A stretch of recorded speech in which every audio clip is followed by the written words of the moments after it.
On February 29, 1992, Aileen Wuornos was convicted and sentenced to death for the murder of Richard Mallory, a middle-aged electronics store owner she claimed had assaulted her while she was working as a sex worker on the highways of Florida. By this time, Wuornos had already confessed to killing 6 other men, each of whom she claimed had also attacked or tried to harm her. Her story, which seemed to blend tragedy, survival, and violence, quickly made national headlines, sparking debates about justice, gender, and the morality of capital punishment. Wuornos would ultimately be remembered as America's first female serial killer, a woman whose life reflected both the horrors of abuse and the brutal realities of a life lived on the fringes of society. Aileen Carol Wuornos was born on February 29, 1956, in Rochester, Michigan. Her early life was one of relentless trauma and abuse. Her mother, Diane Wuornos, married her father, Leo Dale Pittman, at the age of 15, but their relationship quickly deteriorated. When Aileen was only 4 years old, her mother abandoned her and her older brother Keith, leaving them with their grandparents, Lori and Britta Wuornos. However, this change in guardianship did not lead to a happier life.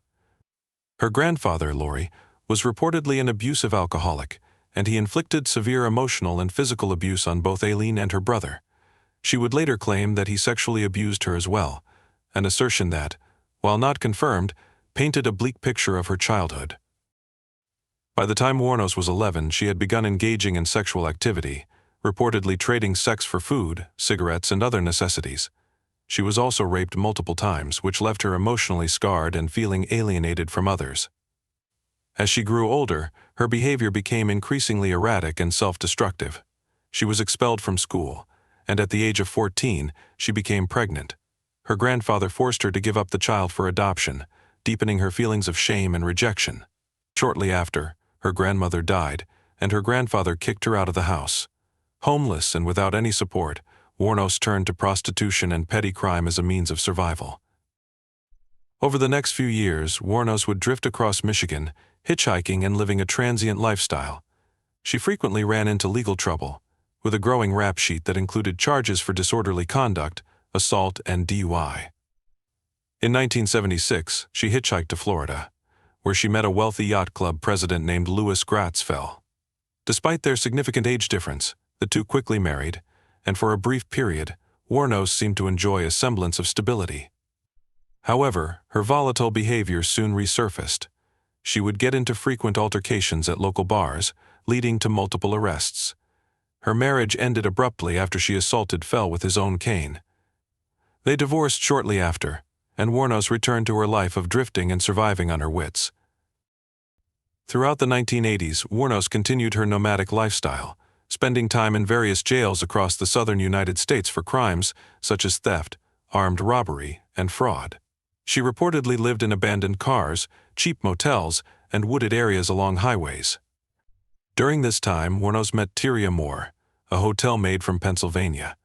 Their relationship was intense, and Tyria became Wuornos's closest confidante and, some believe, her one true love. Together, they lived a chaotic, hand-to-mouth existence, often relying on Wuornos's earnings from prostitution and small-time crime. In November 1989, the body of Richard Mallory, Wuornos's first confirmed victim, was found in a wooded area near Daytona Beach. Mallory had been shot multiple times, his body left partially covered with a tarp. Wuornos claimed that Mallory had brutally raped and tortured her, forcing her to kill him in self-defense. However, police reports suggested otherwise, as the circumstances surrounding Mallory's death indicated premeditation. The media quickly latched onto the story, painting Wuornos as a man-hating killer who targeted vulnerable men. Investigators soon realized that Mallory's murder wasn't an isolated incident. Over the following months, the bodies of other men, David Spears, Charles Carskadden, Peter Siems, Troy Burris, Charles Humphreys, and Walter Antonio were discovered across central Florida. Each man had been shot multiple times, and most of their bodies were found in remote, wooded areas near highways. The investigation into these murders intensified as more bodies were discovered. Detectives noted that Wuornos's modus operandi, picking up men on highways, taking them to secluded areas, and then shooting them, was consistent across each crime scene. Ballistics reports confirmed that the bullets found in each victim were fired from the same gun, a .22 caliber pistol. However, without a clear suspect, the case remained unsolved. The break in the case came when a witness reported seeing two women abandoning a car belonging to Peter Siems, a missing man believed to be one of Wuornos's victims. A sketch of the two women was released, and within days, police identified Wuornos and Moore as the primary suspects. By January 1991, authorities had located Wuornos at a biker bar in Port Orange, Florida, and she was arrested on an outstanding warrant. Moore was also brought in for questioning but was not charged with any crimes. Faced with the possibility of being implicated in the murders, Moore agreed to cooperate with the authorities in exchange for immunity. Over a series of recorded phone calls, she convinced Wuornos to confess, telling her that doing so would protect her from prosecution. These confessions, combined with the ballistic evidence, allowed investigators to formally charge Wuornos with multiple counts of murder. At her trial, Wuornos's defense centered around her claim of self-defense. She alleged that each of her victims had either attempted to rape or harm her, forcing her to kill them in order to survive. Her defense team argued that her troubled past, marked by sexual abuse and violence, had shaped her perception of danger, leading her to interpret any aggression from men as life-threatening. However, the prosecution portrayed Wuornos as a cold-blooded killer who targeted vulnerable men in order to rob them. Prosecutors presented evidence showing that she had taken money, jewelry, and other valuables from her victims, suggesting that her true motive was financial gain rather than self-defense. In addition, the prosecution introduced evidence from Wuornos's past that painted a picture of a woman with a history of violence and aggression. Testimonies from former acquaintances and victims of her earlier assaults were used to demonstrate a pattern of escalating violence, undermining her claims of self-defense. The case also drew attention to Richard Mallory's criminal record, revealing that he had served a prison sentence for attempted rape years before meeting Wuornos. However, the judge ruled that this information was inadmissible, citing that it was irrelevant to the case at hand. This decision sparked controversy, with some arguing that it unfairly biased the jury against Wuornos, who was left without a crucial piece of evidence that could have bolstered her defense. In 1992, Wuornos was convicted of 6 counts of murder and sentenced to death. She initially appealed the decision, arguing that her confessions had been coerced and that the court had failed to consider her history of trauma and abuse. However, after a series of failed appeals, Wuornos abandoned her legal efforts and requested that her execution be carried out as soon as possible. By this point, she seemed to have resigned herself to her fate, telling reporters that she had grown tired of life and wanted to move on. On October 9, 2002, Wuornos was executed by lethal injection at Florida State Prison. She was the 10th woman in the United States to be executed since the reinstatement of the death penalty in 1976. Her final words were unsettling, capturing the anger and paranoia that had defined much of her life. "I'd just like to say I'm sailing with the rock," she said. "I'll be back like Independence Day with Jesus, June 6th, like the movie, big mother ship and all. I'll be back." These words, haunting and cryptic, seemed to reflect the complex and troubled mind of a woman who had spent most of her life as an outsider. In the years following Wuornos's death, her story has continued to captivate the public's imagination. Her life and crimes have been the subject of numerous documentaries, books, and films, most notably the 2003 film Monster, which earned Charlize Theron an Academy Award for her portrayal of Wuornos. The film presented a more sympathetic view of Wuornos, focusing on her abusive past and the desperation that drove her to violence. However, critics argued that it oversimplified her story, ignoring the darker aspects of her personality and the fact that her victims were real people with families who were left devastated by their deaths. Wuornos's case has sparked discussions about the way society views female criminals, particularly those who commit violent crimes. Historically, women who kill are often perceived as mentally ill or as acting out of a perceived need to protect themselves, in contrast to male killers who are typically viewed as calculated or sadistic.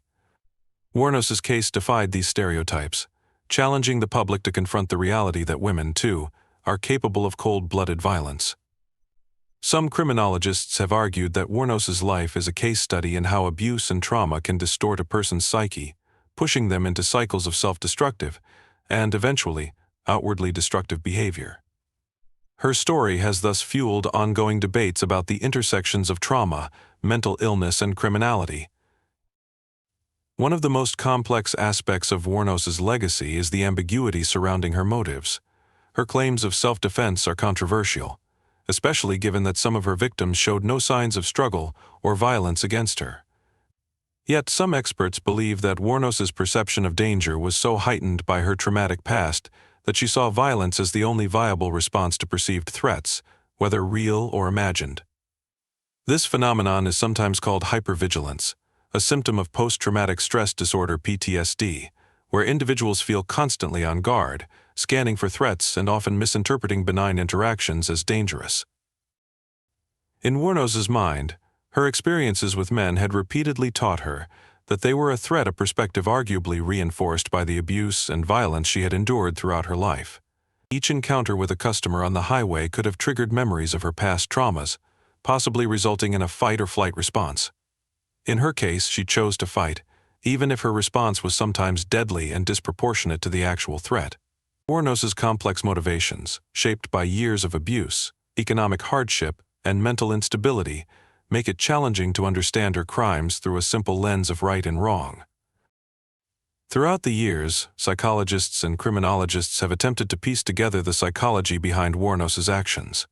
Some argue that Wuornos exhibited signs of borderline personality disorder, a condition marked by intense and unstable emotions, impulsivity, and difficulty forming stable relationships. Her relationship with Tyria Moore, for instance, was both passionate and turbulent, reflecting her desperate need for connection as well as her deep-seated fear of abandonment. Others have pointed to antisocial personality disorder, given her long history of impulsive behavior, deceitfulness, and disregard for societal norms. Yet no diagnosis can fully capture the complexity of her life or the enormity of her actions. Aileen Wuornos's story continues to raise questions about the criminal justice system, particularly with respect to how society handles individuals with mental illness and histories of abuse. Critics argue that the legal system failed Wuornos by not addressing the psychological factors that may have contributed to her crimes. Rather than offering rehabilitation or mental health support, society effectively pushed her further toward the margins, where she became trapped in a cycle of poverty, violence, and crime. While Wuornos undeniably committed horrific acts, some believe that her life might have taken a different trajectory had she received adequate support and intervention earlier on. Public perception of Wuornos has also fluctuated over time. To some, she is a tragic figure, a victim of relentless abuse, who ultimately lashed out at a world that had only shown her cruelty. Others see her as a ruthless killer who manipulated her history to garner sympathy and evade accountability. The media portrayal of Wuornos has only fueled these polarized views. Sensational headlines cast her as a monster or a man-hating prostitute, while more nuanced portrayals, such as the film Monster, have sought to humanize her by highlighting her suffering and her search for love and acceptance. These differing portrayals illustrate the tension between seeing Wuornos as a product of her environment and as an individual who made conscious, violent choices. The ethical implications of Wuornos's execution have also been widely debated. For some, her execution was seen as a just punishment for her crimes, an act that brought closure to the families of her victims. Others, however, view her death as an unsettling example of how society often punishes the symptoms of trauma rather than addressing its root causes. Wuornos's execution raised questions about the morality of capital punishment, particularly when applied to individuals with histories of severe abuse and mental illness. Critics argue that the death penalty fails to account for the complex psychological and social factors that contribute to violent behavior, focusing instead on retribution rather than rehabilitation. Aileen Wuornos's case also had a significant impact on the feminist discourse surrounding women and crime. Some feminists argue that Wuornos's life and actions reflect the consequences of a patriarchal society that frequently marginalizes, abuses, and dehumanizes women, particularly those who exist outside of traditional social structures. Wuornos's occupation as a sex worker, her childhood abuse, and her impoverished lifestyle positioned her as an outsider, someone who lacked the protections afforded to other members of society. From this perspective, her violence can be seen as an extreme reaction to a lifetime of victimization and disenfranchisement. Yet many feminists also acknowledge the ethical complexity of this view, as it risks diminishing the experiences of her victims and their families. The legacy of Aileen Wuornos is one that forces society to grapple with uncomfortable questions about justice, trauma, and humanity. Her life exemplifies the devastating impact of abuse and neglect, illustrating how deeply such experiences can affect a person's sense of self and view of the world. At the same time, her violent actions underscore the fact that suffering does not excuse or justify cruelty toward others. Wuornos' story is a reminder that human behavior exists in shades of gray, shaped by both internal and external forces, and that understanding crime requires an examination of both individual choice and societal influence. In many ways, Aileen Wuornos' life serves as a cautionary tale about the consequences of societal neglect. Her story reveals the dangerous ripple effects of untreated trauma, poverty, and marginalization factors that, when left unaddressed, can culminate in tragedy. While Wuornos' crimes are rightly condemned, her life also highlights the importance of mental health support, intervention, and compassion for those who find themselves in desperate circumstances. By examining the factors that contributed to her path, society might better understand how to prevent future tragedies, creating systems that support rather than abandon individuals who have suffered abuse and neglect. Ultimately, Aileen Wuornos remains a deeply polarizing figure. She occupies a unique place in the history of American crime, representing both the horror of serial violence and the tragic consequences of a life filled with suffering. Her story compels us to ask difficult questions about the nature of justice, the impact of trauma, and the ways in which society treats those who have been cast aside. Though her life ended on a bleak and sorrowful note, the lessons gleaned from her story continue to resonate, challenging society to reckon with the dark complexities of human behavior and the profound need for empathy and understanding.